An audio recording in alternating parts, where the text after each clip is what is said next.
Hey guys, welcome back. कैसे हैं आप सभी लोग। तो हम गॉस लॉ का जो एप्लीकेशन होता है वो कर रहे थे और उसमें हमने दो एप्लीकेशन कर लिया था।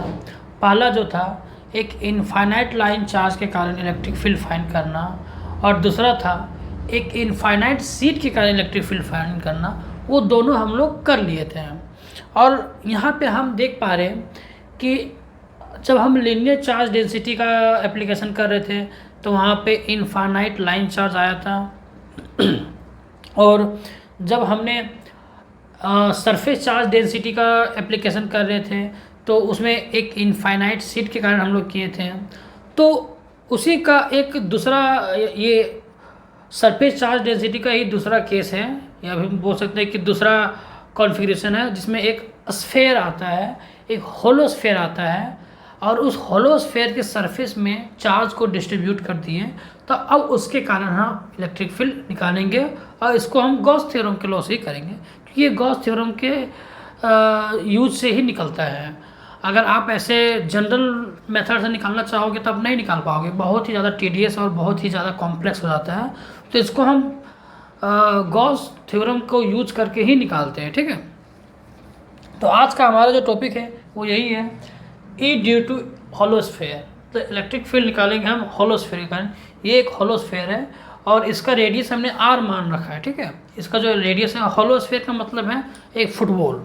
फुटबॉल के अंदर क्या है, खाली रहता है, हवा भरा रहता है और उसके चारों ओर सरफेस रहता है, ठीक है।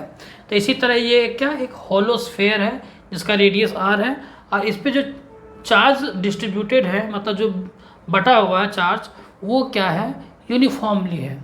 यूनिफॉर्मली का मतलब होता है कि बराबर भाग में वो बटा हुआ है, ठीक है।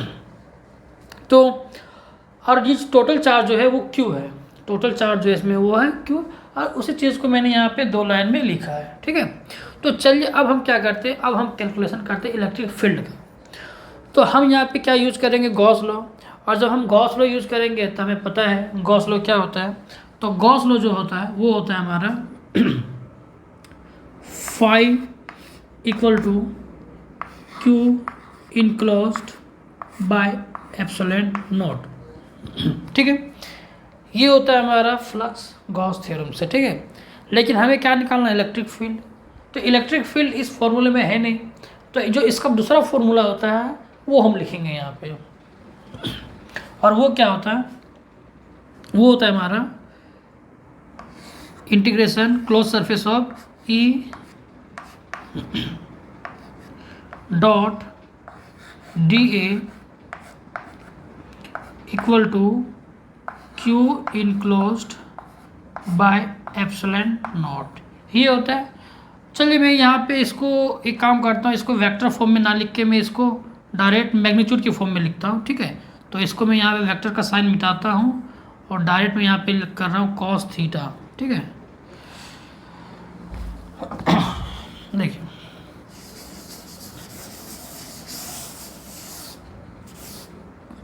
तो E dot D A cos theta equal to Q enclosed by epsilon naught, ठीक है।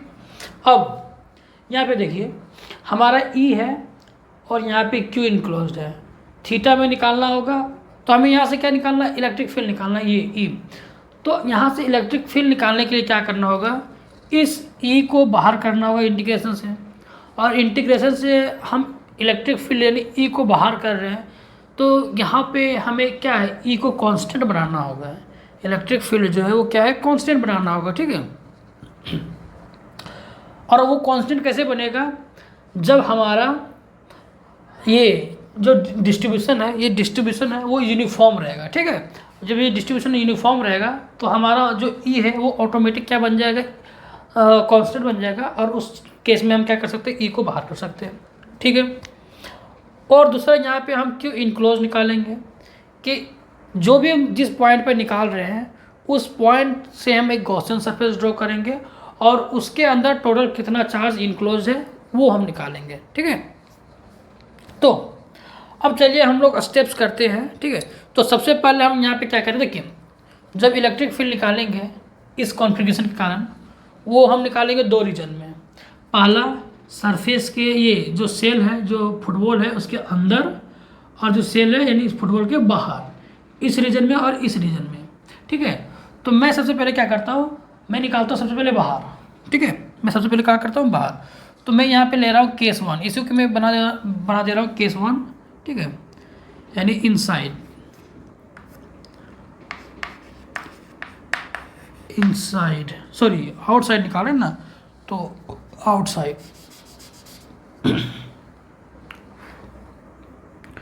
तो आउटसाइड। ठीक है, तो हम क्या करेंगे, यहाँ पे एक हम पॉइंट मानते हैं बाहर में। ठीक है, ये और ये हमारा पॉइंट P है। इसी पॉइंट पे हमें क्या निकालना है, फिल निकालना है। तो फिल निकालने के लिए हम क्या करेंगे, सबसे पहले गॉसियन सरफेस ड्रॉ करेंगे। और यहाँ पे हम किस तरह का गॉसियन सरफेस ड्रॉ करें, सिलेंड्रिकल ड्रॉ करें या फिर स्फेरिकल। स्फेयर का केस है तो ज़्यादा कन्वीनियंस होगा स्फेरिकल गॉसियन सरफेस ड्रॉ करना।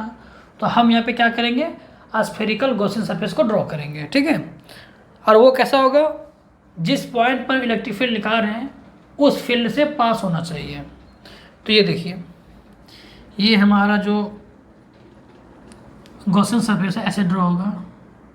ठीक है,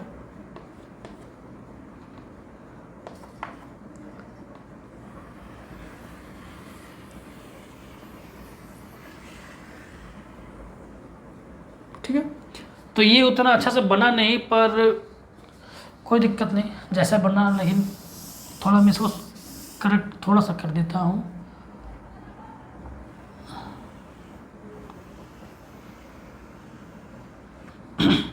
चलिए, जो भी बना सही बना। अब उतना तो करेक्ट कर नहीं सकते क्योंकि हाथ से तो उतना सर्कल बनेगा नहीं। ठीक है, और मैं क्या करता हूँ, इस गॉसियन सरफेस जो हमने माना है उसका रेडियस में मान ले रहा हूँ आर, स्मॉल आर।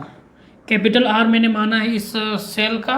ठीक है, रेडियस, और ये जो गॉसियन सरफेस है उसका आर। ओके, हमें निकालना है इस पॉइंट पर इलेक्ट्रिक फील्ड। तो हम क्या करते हैं, हमारा जो इलेक्ट्रिक फील्ड है यानी ये जो चार्ज डिस्ट्रीब्यूशन है, इसके कारण जो इलेक्ट्रिक फील्ड का जो डायरेक्शन आएगा, मान लीजिए ये चार्ज है तो इसके कारण जो डायरेक्शन होगा, यहाँ पे एक पॉइंट रखते हैं तो ये चार्ज क्या करेगा, यहाँ पे इलेक्ट्रिक फील्ड बनाएगा। ये क्या करेगा, यहाँ पे इलेक्ट्रिक फील्ड, यहाँ पे इलेक्ट्रिक, मतलब सब इलेक्ट्रिक फील्ड बनाएगा। अब वो इलेक्ट्रिक फील्ड का डायरेक्शन किधर होगा, बाहर की ओर होगा, क्योंकि पॉजिटिव चार्ज है तो बाहर की ओर होगा। तो मैं क्या करता हूँ, सिर्फ इसके कारण मान रहा हूँ यहाँ पे, क्योंकि हमें निकालना है शुरू में छोटा सा इलेक्ट्रिक फील्ड और उसको हम इंटीग्रेट करेंगे, जो हम यहाँ पे पहले से कर चुके हैं। ठीक है, तो हम क्या करते हैं, सबसे पहले हम यहाँ इलेक्ट्रिक फील्ड का जो डायरेक्शन है वो क्या है, इधर है। ये है हमारा इलेक्ट्रिक फील्ड का डायरेक्शन। ठीक है, और इलेक्ट्रिक फील्ड और डी ए क्या है, एक छोटा सा एरिया। तो हम क्या करेंगे, इस गॉसियन सरफेस का यहाँ पे हम क्या करेंगे, एक छोटा सा एरिया मानेंगे। ठीक है, ये हमने क्या किया, एक छोटा सा एरिया माना। ठीक है, फुटबॉल के ऊपर एक छोटा सा हमने क्या माना, एरिया माना। और उस एरिया का डायरेक्शन किधर होगा, तो एक फुटबॉल का जो एरिया का वेक्टर होता है वो उस फुटबॉल के सरफेस पे हमेशा परपेंडिकुलर होता है, यानी बाहर की ओर होता है।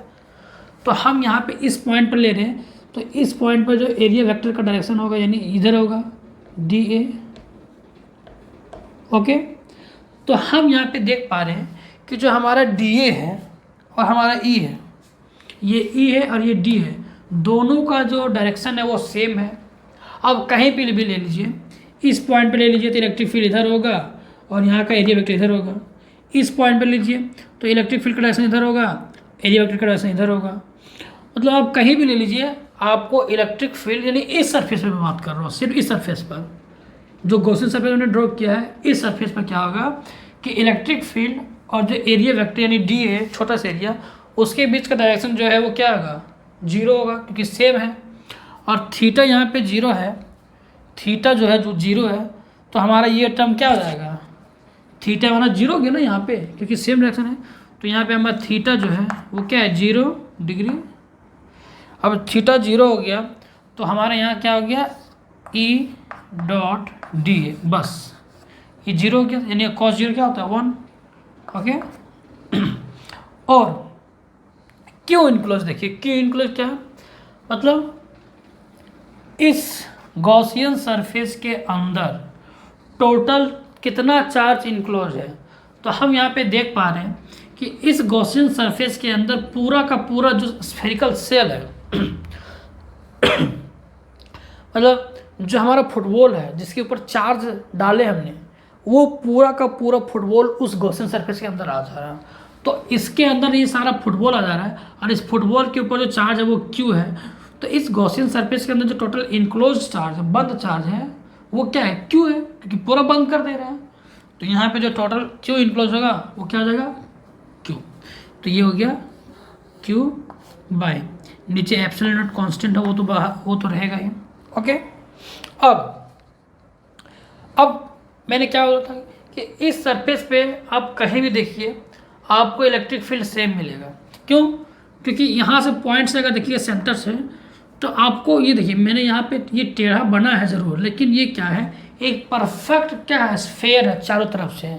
हमने जो माना है ये हमने क्या किया, उस फुटबॉल को ना चारों तरफ से एक बड़ा फुटबॉल ले लिया, एक बड़ा फुटबॉल लिया और चारों तरफ से घेर दिया। उस फुटबॉल जो अंदर वाला फुटबॉल है उसको चारों तरफ से घेर दिया और ऐसा घेरा कि वो अंदर जो फुटबॉल है यानी ये जो है वो दिखेगा नहीं, आपको नहीं दिखेगा, यानी चारों तरफ से घेर दिए। तो ये है वो सरफेस। इसको आप एक सर्कल मत समझिएगा, ठीक है। मैं यहाँ पे 3D फिगर नहीं बना सकता, इसलिए मैं एक सर्कल से दिखा रहा हूँ, पर ये एक सर्कल नहीं, चारों तरफ से बंद है, ठीक है। तो जब ये चारों तरफ से बंद है तो उसका जो रेडियस होगा वो फिक्स रहेगा हर पॉइंट पर, और हर पॉइंट पर फिक्स रहेगा। तो इलेक्ट्रिक फील्ड जो बन रहा है इस चार्जेस के कारण, इन चार्जेस के कारण जो इलेक्ट्रिक फील्ड बन रहा है वो क्या होगा, सेम होगा, क्योंकि डिस्टेंस पॉइंट ये सेंटर से डिस्टेंस सेम है ना। अब सेंटर से आपको क्यों लेना है, क्योंकि सरफेस पे है। तो आप एक काम कीजिए ना, इस सरफेस से यहाँ देखिए, इस सरफेस से यहाँ, इस सरफेस से यहाँ, सब डिस्टेंस सेम है और सब डिस्टेंस सेम है। तो आप इस चार्ज के कारण यहाँ पे निकालिए, इस चार्ज के कारण यहाँ पे निकालिए, यहाँ पे इसी तरह एक यहाँ चार्ज होगा, यहाँ चार्ज होगा, इसके कारण यहाँ पे निकालिए, इसके कारण यहाँ पे निकालिए। तो जो इलेक्ट्रिक फील्ड बनेगा वो क्या होगा, सेम मैग्नीट्यूड का होगा। और सेम मैग्नीट्यूड का होने के कारण क्या होता है कि हमारा इस सरफेस पे जो गॉसियन सरफेस हमने चारों तरफ ड्रॉ किया है उसके हर एक सरफेस पे यानी हर एक पॉइंट पर इलेक्ट्रिक फील्ड का वैल्यू सेम होगा, नहीं बदलेगा, क्योंकि डिस्टेंस सेम है। और डिस्टेंस सेम है तो हमें पता है कि जो इलेक्ट्रिक फील्ड का फॉर्मूला होता है वो होता है KQ/R², ठीक है, ये होता है। और हमारा डिस्टेंस सेम है क्योंकि K तो कांस्टेंट है, Q तो कांस्टेंट है, ये Q है, तो हमारा R कांस्टेंट हो गया, तो ये पूरा इलेक्ट्रिक फील्ड ही कांस्टेंट हो गया। और इलेक्ट्रिक फील्ड कांस्टेंट है, बदल नहीं रहा है, तो ये हमारा कांस्टेंट हो गया। और ये कांस्टेंट हो गया तो हम इसे क्या कर सकते हैं, इंटीग्रेशन से हम क्या कर देंगे इसको बाहर। तो ये आ गया इलेक्ट्रिक फील्ड इंटीग्रेशन से बाहर, और हम सिर्फ किसका इंटीग्रेशन करेंगे, dA का, ठीक है। और इधर जो है सो वो है Q/ε0। ओके, अब देखिए, अब dA का इंटीग्रेशन, मतलब ये छोटा छोटा जो हमने एरिया माना है, ये जो छोटा छोटा एरिया माना है, ये छोटा एरिया यहाँ, फिर यहाँ, फिर यहाँ, फिर यहाँ, फिर यहाँ, ऐसे ऐसे करके पूरे गॉसियन सरफेस के चारों तरफ हम जोड़ देंगे, छोटा छोटा एरिया जोड़ देंगे, तो हमारा पूरा सरफेस बन जाएगा, चारों तरफ का सरफेस बन जाएगा। यानी इसका इंटीग्रेशन करना है। और अगर हमें चारों तरफ का सरफेस बनाना है तो वो सरफेस कैसा बनेगा, एक स्फेयर बनेगा जो इसके जैसा होगा, जो फुटबॉल अंदर है उसी के जैसा होगा। और हमें पता है कि एक स्फेयर का जो सरफेस एरिया होता है वो क्या होता है, 4πr², ठीक है।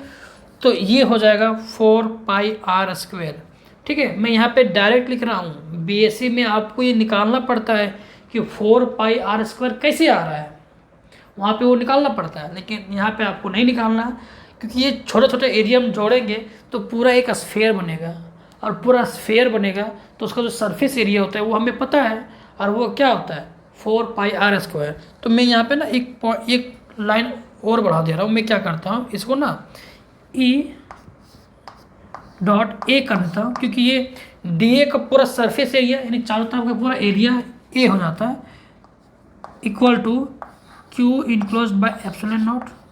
अब मैं क्या करूँगा, इस ए का वैल्यू हम जानते हैं कि जो स्फेयर होता है उसका सरफेस एरिया 4πr² होता है। आपने क्लास 9-10 में पढ़ा होगा वो फॉर्मूला, तो बस वही मैं यहाँ पे लिखने वाला हूँ। तो यहाँ पे जो होगा वो होगा ई डॉट, अब यहाँ पे हम मल्टीप्लाई लिख सकते हैं, डॉट लिखने का जरूरत नहीं है। तो ए का जगह क्या हो जाएगा, ए की जगह हो जाएगा 4πr²। आर कौन सा, ये आर की ये यार कौन सा आर, तो ये आर लेंगे। क्यों, क्योंकि हम किसका इंटीग्रेशन कर रहे हैं, बाहर वाले जो गॉसियन सरफेस है उसका हम इंटीग्रेशन कर रहे हैं। ठीक है, ये मैं यहाँ पे लिख देता हूँ, ये क्या है हमारा गॉसियन सरफेस है। क्या है, गॉसियन सरफेस। ठीक है, जो एक स्फेयर के केस में है। ठीक है, स्फेयर के केस में है, स्फेयर। ठीक है, अब देखिए, तो ये हो जाएगा इसका रेडियस, तो ये हो जाएगा r, तो ये हो गया हमारा 4πr²। याद रखिए ये रेडियस नहीं होगा बाहर वाला, क्योंकि इसका इंटीग्रेशन कर रहे हैं ना, तो ये होगा 4πr²। और जो है q/ε तो साथ में रहेगा ही, इसमें कुछ नहीं हो सकता। ठीक है, अब जो है हमें क्या निकालना है, ये निकालना है। तो सिर्फ हम क्या करेंगे, इसको रखेंगे और इसको इधर नीचे करेंगे, यानी इसको उस साइड भेज देंगे। तो ये हमारा हो गया E = Q/4π, और ये ε0 और ये r² नीचे।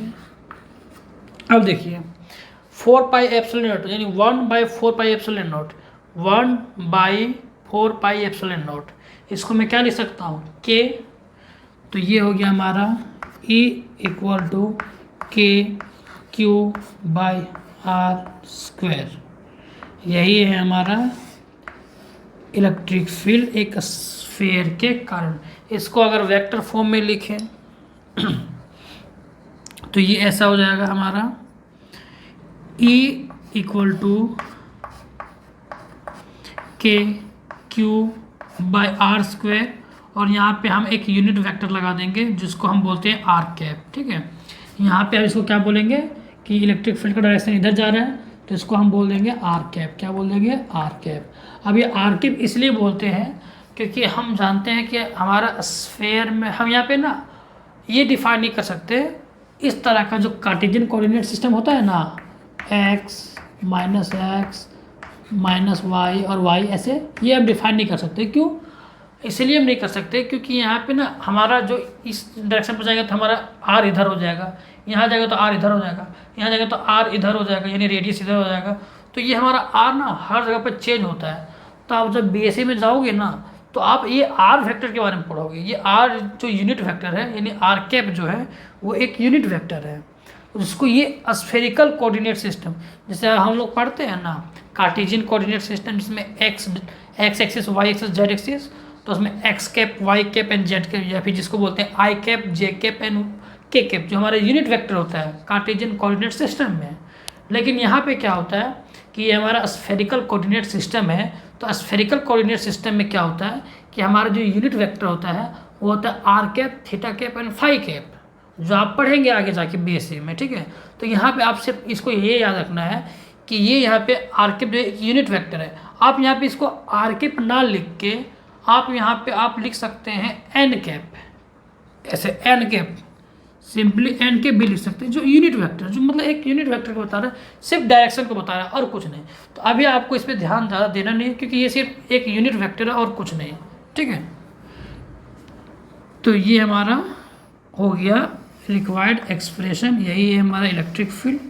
अब इस फॉर्मूले को देखते हैं और हमें ये क्या कुछ पता चल रहा है क्या कि ये फॉर्मूला किसके जैसा है। सो तो याद कीजिए, जब मैं एक पॉइंट चार्ज के कारण इलेक्ट्रिक फील्ड निकाला था तो उसका जो फॉर्मूला आया था वो ये आया था जो मैंने यहाँ पे लिखा है।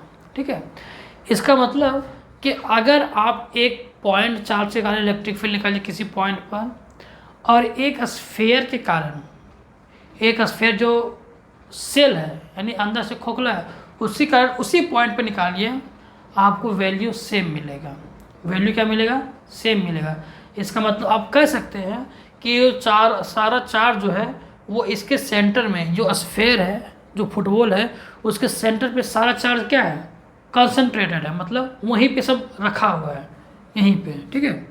अब मान लीजिए कि एक पॉइंट चार्ज यहाँ पे है, ठीक है, और यहाँ से हमने क्या किया, 10 सेंटीमीटर की डिस्टेंस पर एक पॉइंट है P, यहाँ पे हमें इलेक्ट्रिक फील्ड निकालना है, ठीक है। और इसका चार्ज जो दिया है वो 10 कूलम दिया है, यहाँ पे जो पॉइंट चार्ज है उसका वैल्यू 10 कूलम है। तो जो वैल्यू निकल के आता है, मान लीजिए वो वैल्यू आता है 50 न्यूटन पर कूलम, इलेक्ट्रिक फील्ड निकाले 50 न्यूटन पर कूलम आया। अब मैं क्या कर रहा हूँ, इसी जगह पे एक स्फेयर रख दे रहा हूँ, होलो स्फेयर है, उस पर भी जो चार्ज मैं डाल रहा हूँ ना वो 10 कूलम ही डाल रहा हूँ। इसके ऊपर भी जो चार्ज मैं डाल रहा हूँ वो क्या है, 10 कूलम है। और इसके सेंटर से भी ये डिस्टेंस, और इसी इतना ही नहीं, यानी 10 सेंटीमीटर की डिस्टेंस पर हम क्या कर रहे हैं, इलेक्ट्रिक फील्ड निकाल रहे हैं। ये हमारा जो डिस्टेंस है वो 10 सेंटीमीटर। मैं सिर्फ एक एग्जांपल के तौर पे बता रहा हूँ, ठीक है, कि कैसे दोनों फार्मूला सेम है। तो ये भी 10 है, तो आप क्या कीजिए, इस केस में भी आप निकालिएगा ना इस फार्मूला का यूज करके, तो हमारा जो वैल्यू आएगा वो यही आएगा। इसका मतलब कि अगर आपको एक स्फेयर दे दिया जाए और स्फेयर में चार्ज दे दिया जाए और एक पॉइंट दे दिया जाए r डिस्टेंस पर, आपसे पूछा जाए कि बताइए इस स्फेयर के कारण वहाँ पे इलेक्ट्रिक फील्ड का वैल्यू कितना होगा, तो आप सिंपली, आप ज़रूरी नहीं, अब परेशान मत होइए कि आपको इलेक्ट्रिक फील्ड कैसे निकालना स्फेयर के कारण। आपको एक कॉन्सेप्ट आप पता चल गया कि एक स्फेयर के कारण निकालना और एक पॉइंट चार्ज के कारण निकालना, दोनों क्या हो जाता है, सेम हो जाता है।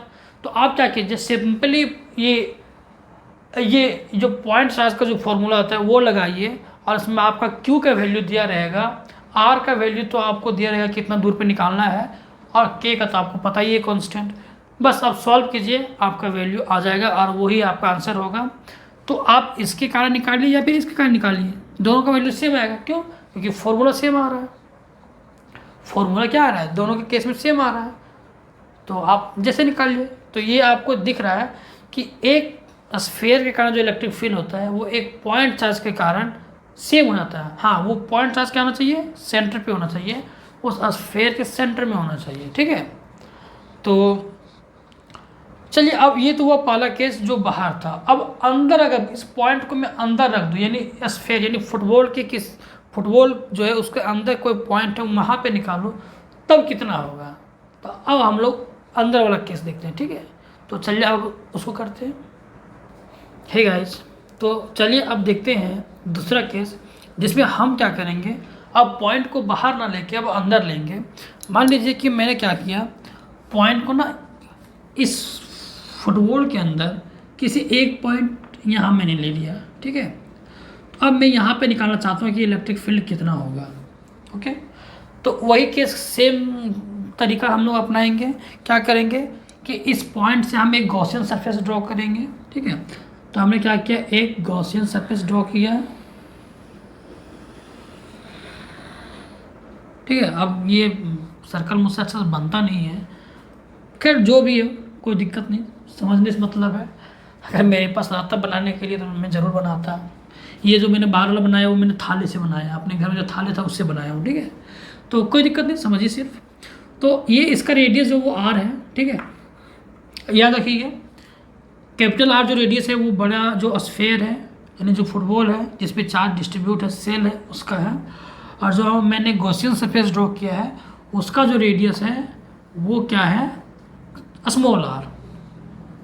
तो अब कैसे निकालेंगे, सेम तरीका, गॉस थ्योरम यूज़ करना है। गॉस थ्योरम यूज़ करेंगे, ये फॉर्मूला होता है, उसका दूसरा फार्मूला ये होता है। इनसाइड के लिए निकाल रहे हैं, हमें क्या निकालना है, E और Q इनक्लोज्ड। अब ये ना अंदर वाला एक चीज़ हो जाता है कि अगर आप सेल के केस में निकालते हैं ना तो थोड़ा इजी हो जाता है। इजी कैसे हो जाता है, आपको पीछे जो ताम झाम करना पड़ा था थोड़ा सा वो नहीं करना पड़ेगा। क्यों? क्योंकि आप यहाँ पे देखिए हमें क्या क्या निकालना रहता है, E और Q इनक्लोज्ड। अच्छा, E निकालना रहता है तो E हमें निकालना है तो उसको हमें बाहर करना रहता है, E को बाहर करना रहता है। E बाहर कैसे होता है, कांस्टेंट करके, कांस्टेंट करते बाहर आ जाता है, फिर DA को इंटीग्रेट करते हैं। तो यहाँ पे हम क्या करते हैं, सेम वही केस करेंगे। हम क्या करेंगे, यहाँ पे ना एक छोटा सा एरिया मानेंगे ऐसे, इसका एरिया वेक्टर इधर होगा, ठीक है, एरिया वेक्टर क्या होगा, इधर हो जाएगा। अच्छा, एरिया वेक्टर इधर हो जाएगा।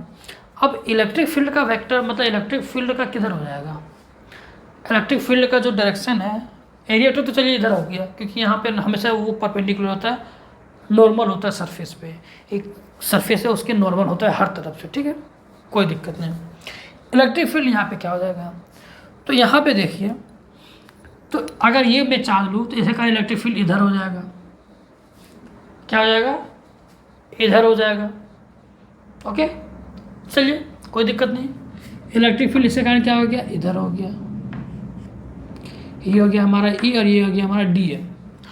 तो अब देखिए इस सरफेस पे भी आपको क्या इलेक्ट्रिक फील्ड हर पॉइंट पर सेम मिलेगा, क्यों, क्योंकि ये डिस्टेंस ये डिस्टेंस ये डिस्टेंस ये सारा डिस्टेंस क्या है, सेम है।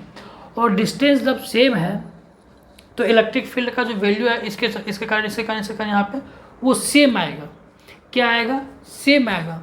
और जब इलेक्ट्रिक फील्ड का वैल्यू सेम आएगा तो यहाँ पे भी क्या होगा, इलेक्ट्रिक फील्ड कांस्टेंट होगा, वो बदलेगा नहीं।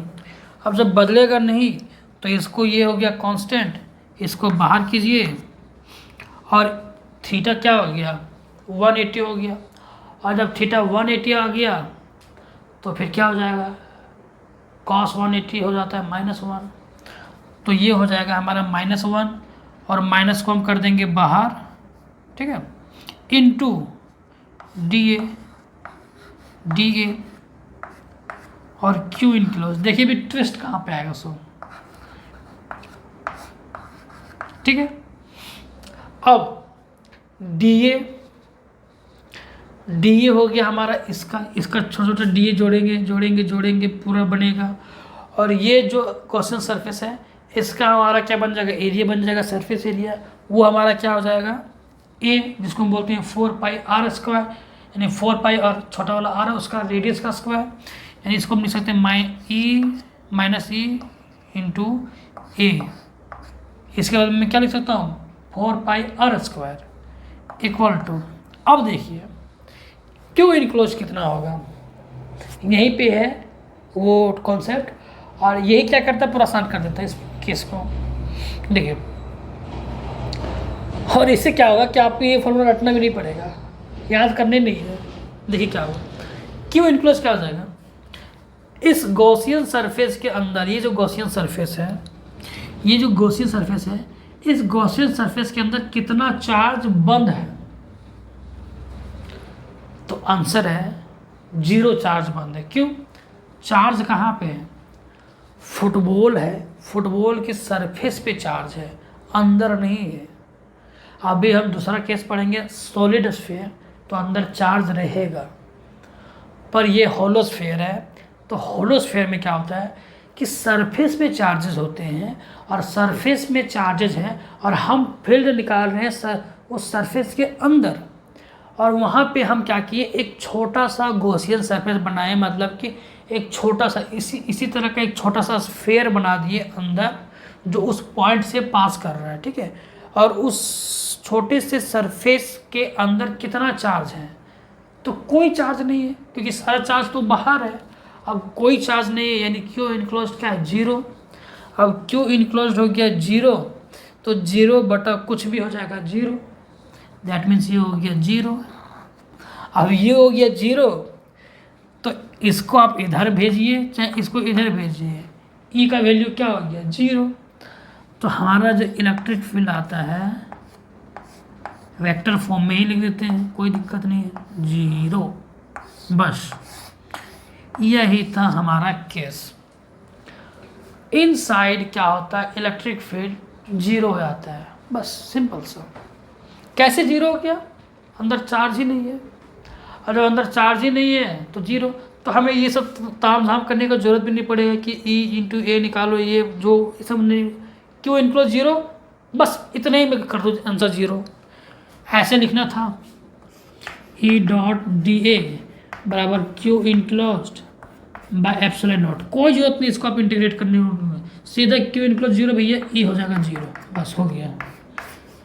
Q enclose 0, electric field 0। क्यों, इसको कुछ भी करो, इसको ई बाहर निकालो, डी ए को इंटीग्रेट कर दो, कोई फ़ायदा नहीं है, क्योंकि वो नीचे होके तो 0 हो जाएगा, ये नीचे जाएगा 0, क्योंकि 0/A क्या हो जाएगा 0, तो ये हो जाता है 0। सिंपली आपको पता चला ना 0 कैसे हो रहा है, क्योंकि अंदर जो कोई चार्ज ही नहीं है और क्यों इनक्लोज 0 आता है, तो ये टर्म पूरा 0 हो गया, तो इलेक्ट्रिक फील्ड क्या हो जाएगा, इसको नीचे कर दीजिए, उधर माइनस उधर भेज दीजिए, कुछ नहीं फर्क पड़ता है, सब 0 हो जाएगा।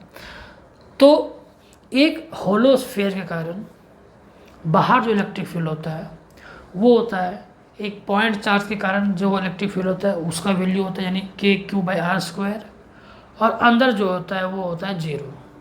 अब हम क्या करते हैं, इट इज सरफेस पे देख लेते हैं कि सरफेस पे क्या इलेक्ट्रिक फील्ड होता है, ठीक है। और सरफेस पे इलेक्ट्रिक फील्ड चलिए देखते हैं। एट द सरफेस,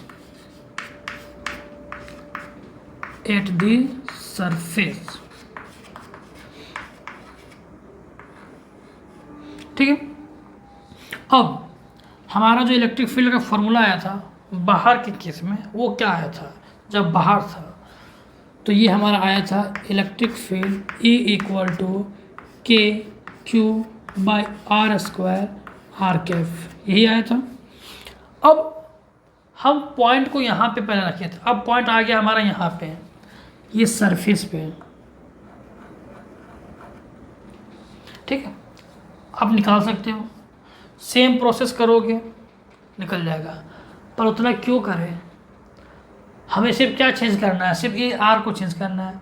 ये R क्या था, जब पॉइंट यहाँ था तो सेंटर से और इस पॉइंट के बीच का जो डिस्टेंस था वो R था, ये R वही था ना कि सेंटर से और जो पॉइंट है उसके बीच का डिस्टेंस था ये R।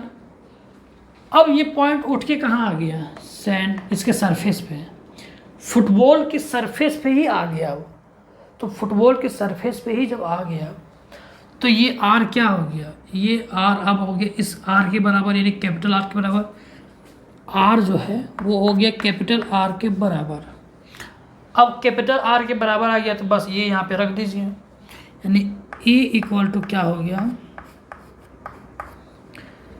KQ/R², और ये R के पर रहेगा ही, क्योंकि अगर यहाँ पे निकालेंगे तो इलेक्ट्रिक फील्ड इधर हो जाएगा।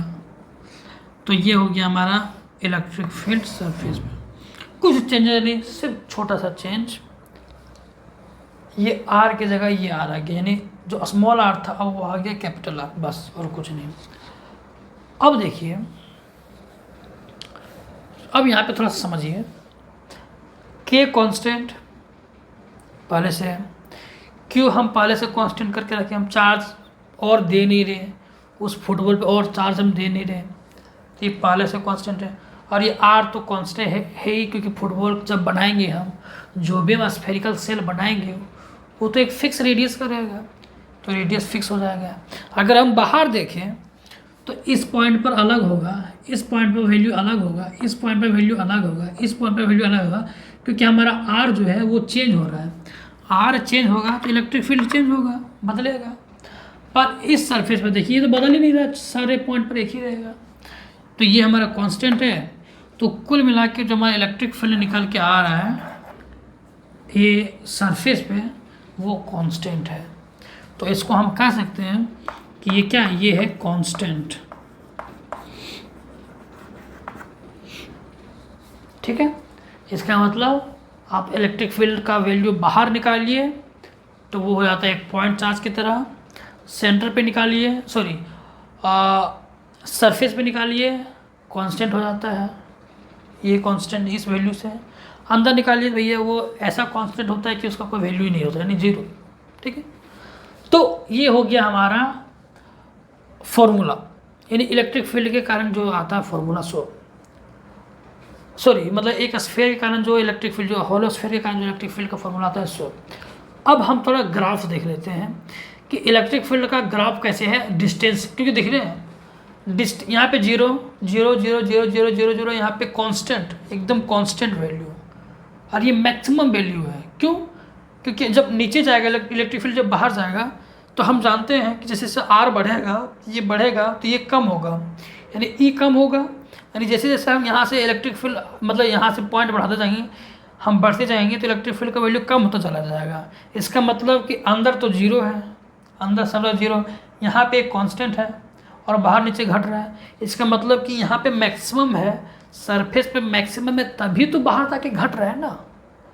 सरफेस पे मैक्सिमम है तभी जैसे हम सरफेस से बाहर गए इलेक्ट्रिक फील्ड घट रहा है, घट रहा है, घट रहा है, घट रहा है ऐसे। तो हम जो ग्राफ हमारा बनेगा उस ग्राफ को हम लोग थोड़ा देखते हैं। तो चलिए उस ग्राफ को अब थोड़ा सा हम लोग स्टडी कर लेते हैं।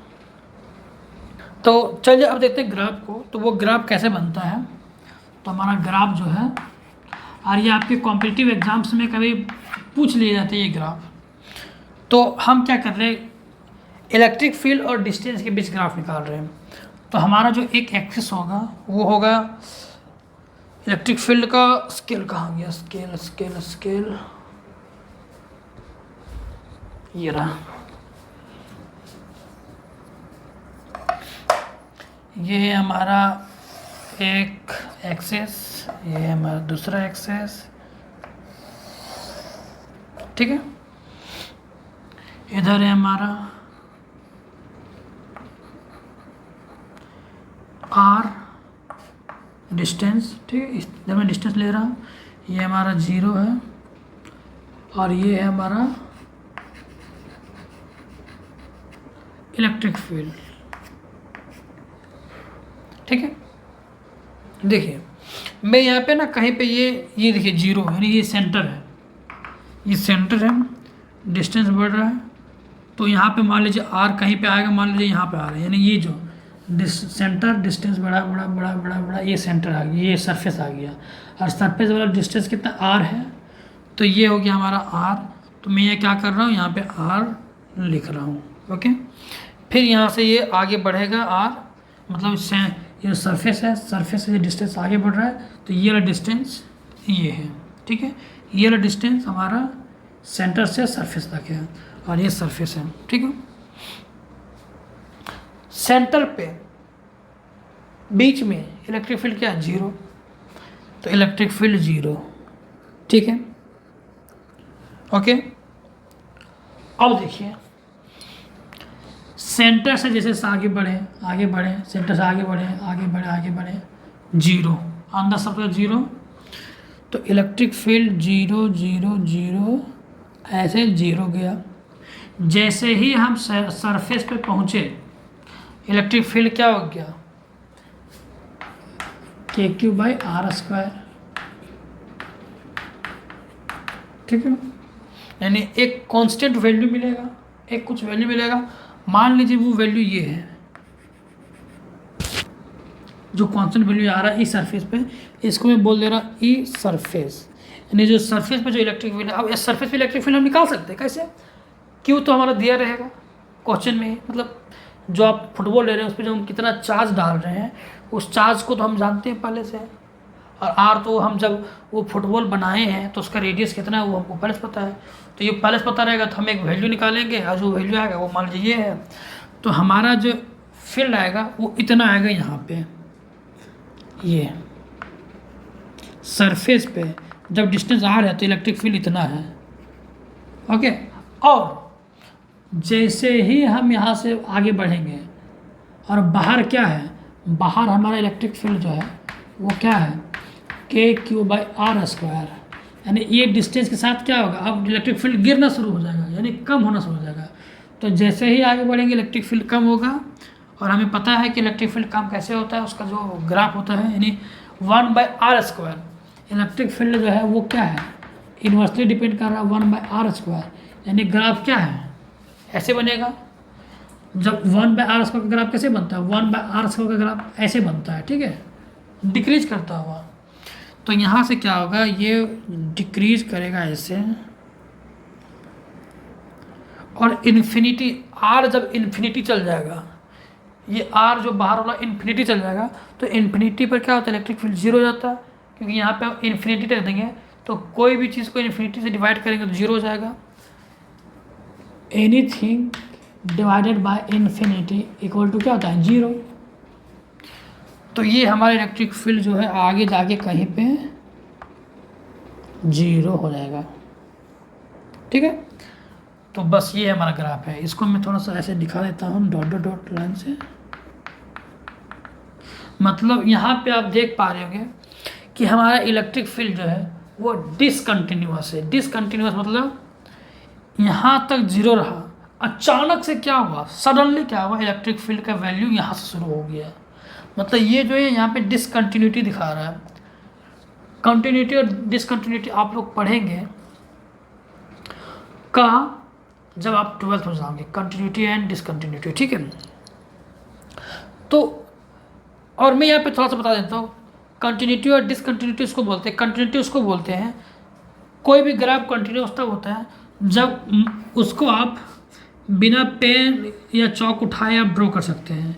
देखिए ये ग्राफ मैंने ड्रॉ किया, मैंने कहीं पे भी चौक नहीं उठाया, तो ये कंटिन्यूस है क्योंकि मैंने कंटिन्यूस पेन को, चौक को कंटिन्यूस चलाया। आप अपने पेन से एक ग्राफ को ड्रॉ कीजिए कॉपी में, तो आपको क्या मिलेगा कि आप पेन नहीं उठाएंगे और ये आपका ग्राफ ड्रॉ हो जाएगा। पर मैं आपको बोलूँ कि एक ऐसा ग्राफ ड्रॉ करो जो इस टाइप का है, फिर ऐसे हो है, तो आपको क्या दिखे, आपको क्या यहाँ पे होगा कि आप यहाँ से तो पेन चलाएं चलाएं चलाएं चलाएं यहाँ तक गए, लेकिन अब आपको यहाँ से चलाना है, तो आप यहाँ से आपको क्या करना पड़ेगा, चौक को उठाना पड़ेगा। और जब चौक उठाइएगा फिर आपको यहाँ से करना पड़ेगा, ऐसे ड्रॉ कीजिएगा। तो यहाँ से लेकर यहाँ तक ग्राफ कंटिन्यूअस है, यहाँ से लेकर यहाँ तक कंटिन्यूअस, पर यहाँ पे क्या है, डिसकंटिन्यूअस है। वही चीज़ ये है, हमने चौक को यहाँ से चलाया चलाया चलाया, यहाँ पे गए और अब हमारा ग्राफ कहाँ से शुरू होगा, यहाँ से शुरू होगा। और जब यहाँ से शुरू होगा तो हमें अब चौक उठाना पड़ेगा, तो चौक उठाना पड़ेगा और यहाँ से ड्रॉ करना पड़ेगा। इसका मतलब कि ये क्या है, डिसकंटिन्यूअस है। और जब डिसकंटिन्यूअस है इसका मतलब यहाँ से समझ आ रहा है कि इलेक्ट्रिक फील्ड जो है हॉलो स्फीयर केस में डिसकंटिन्यूअस होता है। कहाँ होता है, सरफेस पे होता है डिसकंटिन्यूअस, याद रखिएगा। इलेक्ट्रिक फील्ड होता है सरफेस पे डिसकंटिन्यूअस, ठीक है। तो ये हमारा जो है वो है आर लेस देन आर का रीजन। ये जो रीजन है यानी जो डिस्टेंस है वो क्या है, कैपिटल आर से कम है। ये जो कैपिटल आर ये है हमारा, इससे कम वाला जितना भी डिस्टेंस है उसके लिए इलेक्ट्रिक फील्ड है, ये आर के लिए। और ये है आर ग्रेटर देन आर, यानी बाहर जितना भी आर है यानी सबका, ये कैपिटल आर से तो बड़ा है ना, ये कैपिटल आर से क्या है, यहाँ तक कैपिटल आर है, इससे बड़ा है, तो बाहर वाला जितने पॉइंट है वो ये सब यहाँ आ जाएगा, ठीक है। और ये जो ग्राफ आया वो क्या आया, 1/r² का आया, इलेक्ट्रिक फील्ड 1/r², ठीक है। यहाँ पे इलेक्ट्रिक फील्ड क्या आ रहा है, 1/r² से कम हो रहा है। और ये आपको पता ही है इलेक्ट्रिक फील्ड 1/r² से कम हो रहा है, क्यों कम हो रहा है, सो ठीक है।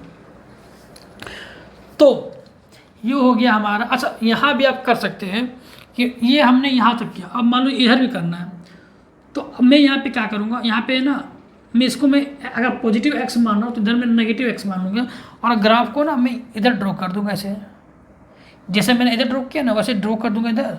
इसी तरह क्या होगा, सेंटर से यहाँ तक जाएगा 0, तो यहाँ तक जाएगा 0, फिर यहाँ पे आएगा आर, ये वाला आर माइनस आर, और फिर यहाँ से यहाँ पे वैल्यू आएगा और यहाँ से ऐसे डिसकंटिन्यूस होना शुरू हो जाएगा। मतलब ये कुछ ऐसा बनेगा, इस टाइप का ग्राफ बनेगा।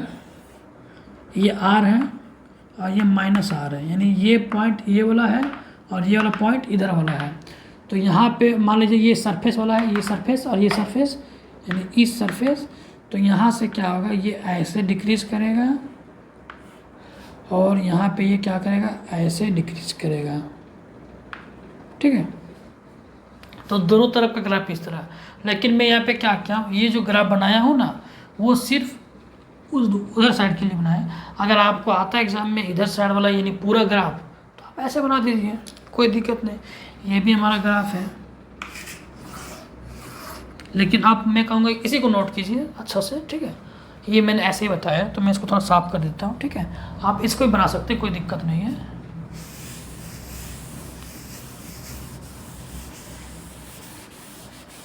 ठीक है, तो ये हमारा ग्राफ है। अच्छा मैं ड्रॉ कर ही देता हूँ, छोड़ो, क्या ठिकाना आ जाए एग्ज़ाम में, तो उस टाइम याद रहे ना रहे कोई गारंटी थोड़ी ना है, तो मैं बना ही देता हूँ, छोड़ो। ये हमारा क्या है, सरफेस वाला है, ये है कैपिटल आर यानी ये उधर वाला, ये है माइनस आर, और ये हमारा इलेक्ट्रिक फील्ड।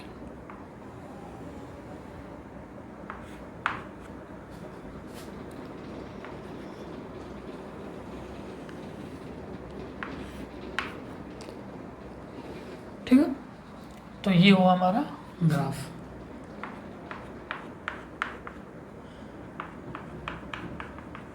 ठीक है, तो आप इसको और इसको दोनों को नोट कर लीजिए। ठीक है, तो ये हमारा ख़त्म हो गया एक होलो स्फीयर के कारण इलेक्ट्रिक फील्ड। अब हम लोग नेक्स्ट लेक्चर में करेंगे सॉलिड स्फीयर के कारण, कि सॉलिड स्फीयर के कारण जो इलेक्ट्रिक फील्ड का वैल्यू कैसा आता है, और उसमें ये वाला ग्राफ जो है वो किस तरह से बदल जाता है। ठीक है, तो मिलते हैं नेक्स्ट लेक्चर में, तब तक के लिए धन्यवाद।